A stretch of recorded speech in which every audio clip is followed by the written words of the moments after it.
Haddad, tanto, né? Juntando os que votaram no Haddad e os que ficaram neutro, né? Votaram em nulo ou em branco que não queriam o Bolsonaro, né? Juntando essa gama aí dá uma grande parcela da população brasileira, né? Chega aí a mais de 40% do pessoal que está desinformado e que eu acho e acredito que essa população seja a que mais carece de informações. E também Exatamente. entrando na parte cultural, tem muita gente dentro desse contexto aí. Também não dá para generalizar que é só essa porção, né?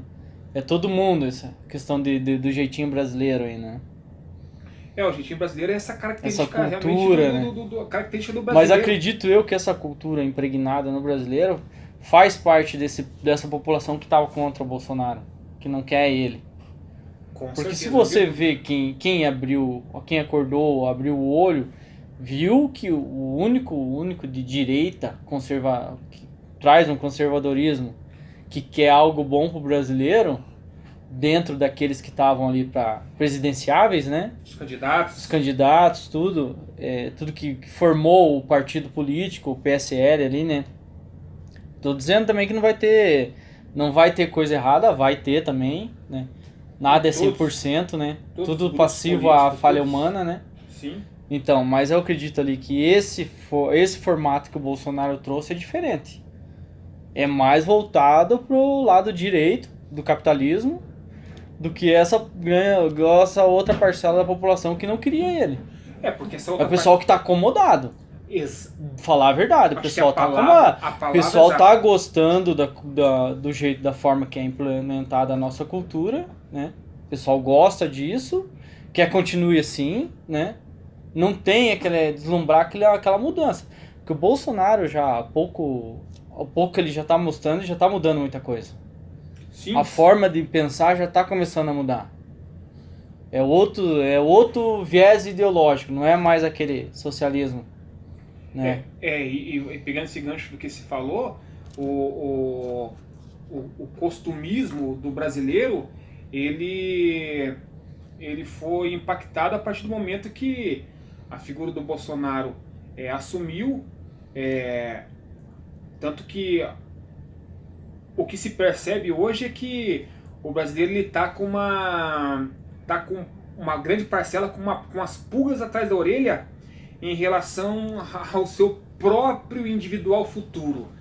Porque Sim. se ele pudesse vislumbrar um pouco das possibilidades, dentre elas existem riscos também, mas vislumbrar o que o Brasil pode Vai alcançar, ser fomentado uma melhoria, né? com certeza. Em todas as Ao áreas, menos né? vamos quebrar os cadeados que estão as prisões, os cadeados, o encarceramento de vários segmentos.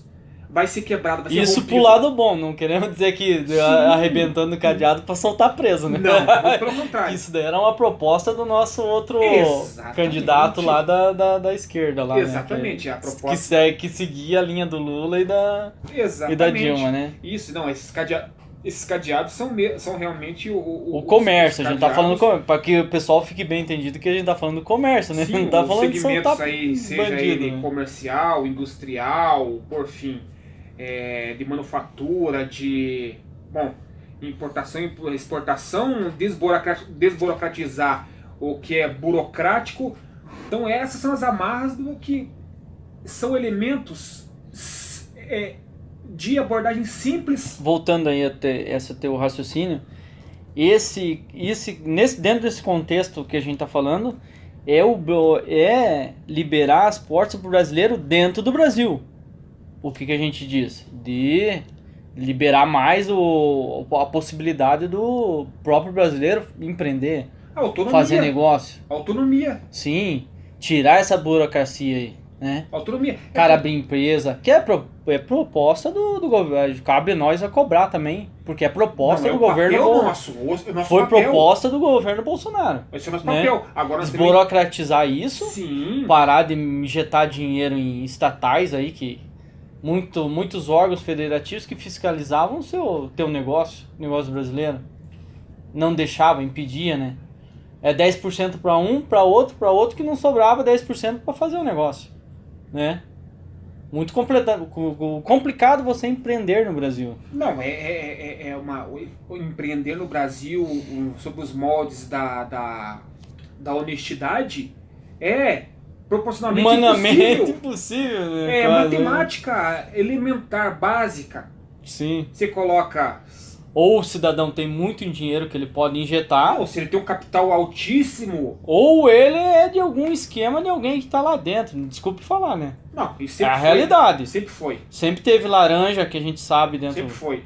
Os números falam por dentro si. do Tem governo. os números, não temos os números. Voltando mas... à questão dos bastidores do poder, né? Sim. Muita empresa, como foi feito na Rússia, não vou dizer porque eu não tenho dados, não posso trazer dados, não posso afirmar isso com coerência, né? Mas assim, na Rússia foi o seguinte: faliram o Estado Maior, faliram as empresas dentro da Rússia, foram falindo, e quem comprava as empresas eram os próprios governantes da Rússia, os laranja. Os laranja da Rússia compravam as empresas que estavam falindo, sabia que aquela empresa estava falindo, ia atrás do negócio do cara, comprava dele. Para quê? Para mão de obra, se criando uma nova classe C na Rússia, se criou. Porque o laranja do governo comprou a empresa do cara que estava falindo, que era o russo lá que era independente de Estado. Comprou dele a empresa, ofertando empregos com um salário menor, tornando um novo ciclo social de mercado em si, né? Produtos, mercado, tudo. Um novo tipo de mão de obra. Pagar um novo tipo de mão de obra.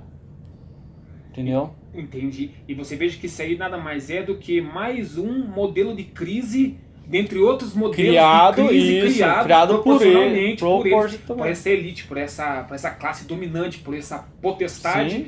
É um modelo de crise, como foi no caso da Rússia, esse modelo para se beneficiar, como Sim, foi ficou mais ainda na mão do Estado. Porque o Estado era dono das empresas. O que ele vai fazer o Estado? Vai ofertar emprego com um salário menor. Perfeito. Né? Perfeito. Tá na mão do Estado. Ninguém sabe que estava na mão do Estado, que era a laranja que estava comprando. Eles criaram crise para essas empresas falirem, para os laranjas do governo poder comprar as empresas. Comprando as empresas, estava na mão do Estado todas as empresas. Isso é ter um Estado inchado, né? Foi isso que aconteceu. Inchar o Estado. Foi isso que o governo passado fomentou.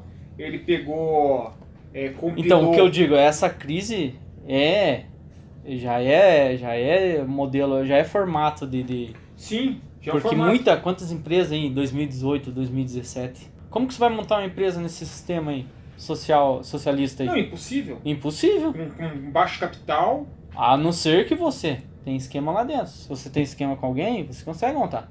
Pra quê? Pra inchar o Estado. Exatamente. Então acho que esse modelo de crise aí, ele não foi criado só no Brasil.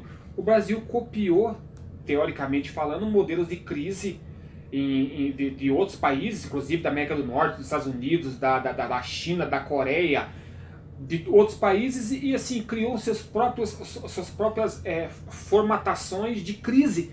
Foi o que o governo passado fez. E qual a ligação que isso tem com o Brasil, pelos brasileiros? Que naturalmente o Brasil pelos brasileiros tem o brasileiro a característica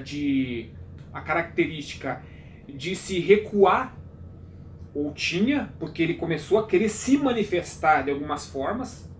Mas hoje ainda, tanto que foi sugerido esse tema, porque teoricamente dizendo, o meu medo é de que eu vejo o comportamento do brasileiro não se alterar numa grande gama de estados que ainda estão à mercê do comodismo. Sim, tá naquela linha do conforto, né? E, Murilo, interessante que... Eu sei que esse governo chegou para quebrar, quebrar o paradigma, né? Sim, e lembrando que ainda assim, existe a faixa de idade, foi feito os levantamentos pela faixa de idade, quanto ela correspondia em termos de pensamento político e social por faixa de idade. E, logicamente, a interpretação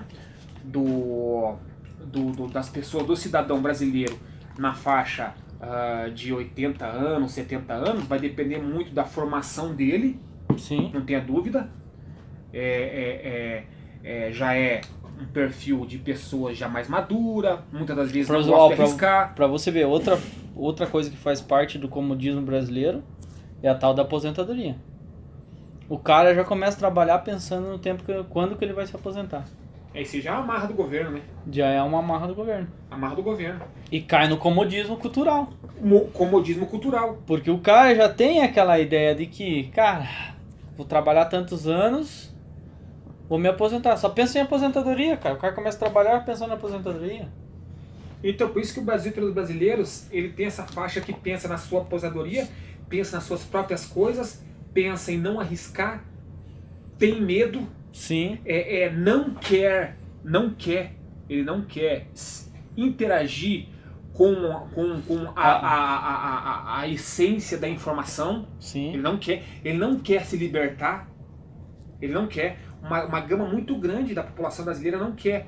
E ele não se interessa. Mas o Brasil, pelos brasileiros, numa grande parte, ele tem interesse pelo Facebook, sim, pela vida alheia, pelo programa do Ratinho, novelas e reality show. Sim. Ele exato. não vai parar para ele buscar uma informação, mesmo que seja de uma fonte não tão confiável, mas ao mínimo ter o interesse de buscar se informar, não só para ele, ter conhecimento, né? mas às vezes para ele poder passar uma forma de visão para o filho, para o amigo, para um pai, para uma mãe, para um colega.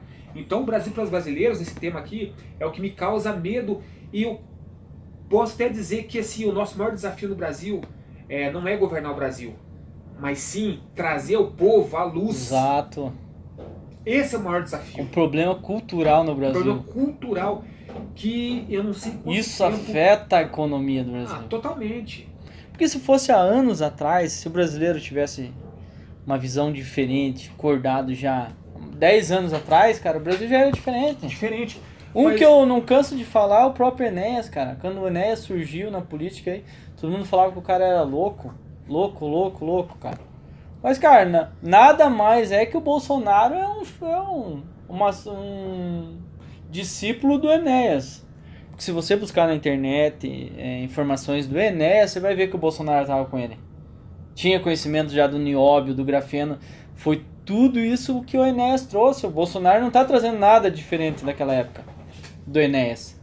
E só o que conseguiu foi que as mídias sociais estão aí e ajudaram a reproduzir áudios e vídeos do Bolsonaro, comprovando que ele não é uma pessoa ruim.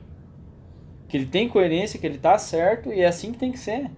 E você veja, o desafio do Brasil aí, além de ser um país gigante, esse é o maior desafio, por ser um país gigante, administrar isso aí em cima, quebrar essas amarras da corrupção, por fim, aquilo que todo mundo já sabe, pelo menos isso todo mundo já sabe, e mais do que isso, o difícil é trazer luz sobre a mente das pessoas em relação às coisas que trazem progresso. Sim. Então, aquilo que eu falei das faixas de idade, você vê que as pessoas que têm mais se voltam mais para arriscar são as pessoas que têm uma faixa de idade lá, pô, de 25 a 35 anos. Mais ou menos. Ele quer se arriscar que mais. O pessoal que tá acima de 45, que pegou aquela fase social mesmo, Fernando Henrique, sim, isso. Sarney, e acredito até uns 80 anos o pessoal ainda tá estagnado, né? Não vai ser difícil mudar. Era Getúlio Vargas. Quem mudou. Quem não mudou até agora não muda mais. Não muda. Infelizmente é assim. Pega uma notícia aí, primeira que você vê aí, pode ser no Google. Aqui eu tenho uma notícia aqui. Se tiver alguma sobre política aí, ou qualquer outro assunto que esteja relacionado ao Brasil aí, jogar e a gente fazer finalizar sempre com uma matéria, com uma notícia. Então vamos lá. Depois de comportamento, o brasileiro mostra-se mais à direita do que à esquerda. Nossa, olha que alinhamento aí. Olha lá, numa proporção de 49% à direita e 29% à esquerda.